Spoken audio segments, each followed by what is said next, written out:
Donc pour le garde-boue amovible, eh bien j'ai récupéré une partie de l'ancien garde-boue sur le Brampton. Puis je l'ai coupé, je l'ai percé. J'ai préparé aussi une pièce métallique où j'ai mis un angle, où j'ai encore une fois percé et percé 2 fois ici pour pouvoir insérer les rivets. J'insère les rivets. J'insère la pince à rivets. Et là, je ferme. J'actionne la pince à rivets comme ça. Quelques coups jusqu'à temps que la tige se retire.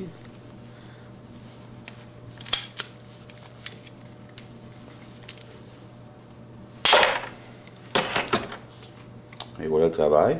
Je fais la même chose pour le second. Maintenant, je vais le remonter. Je ne vais pas le remonter sous l'étrier des freins, mais bien sur le dessus afin de pouvoir dégager complètement les étriers des freins. Alors, l'installation est assez simple. On va venir réinstaller ce qu'on appelle en anglais le bumper. Comme ceci.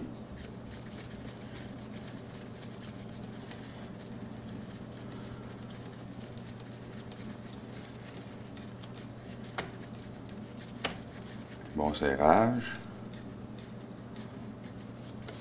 On termine avec une clé. Donc, pour compléter le garde-boue, parce qu'il n'est pas suffisamment long, eh bien, je vais utiliser une pochette de C2 Summit, les fameuses pochettes des dry sacks qui vendent, qui est quand même assez résistant comme pochette. Et puis, tout ce qu'on a à faire, c'est de l'insérer à l'intérieur.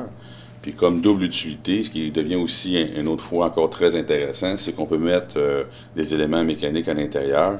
Puis la dimension permet de pouvoir l'insérer à l'intérieur du cadre du vélo par la suite.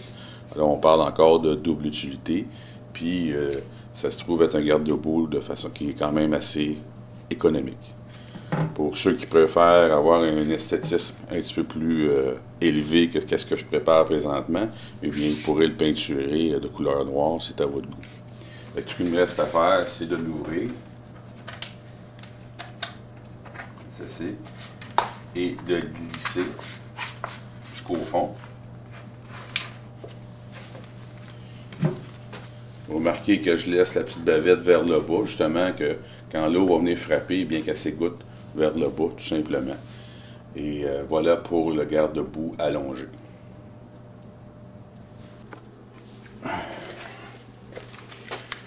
Pour l'insertion, on a juste à lui donner la forme du tube. Alors on le plie légèrement comme ceci. Et on fait que le pousser à l'intérieur.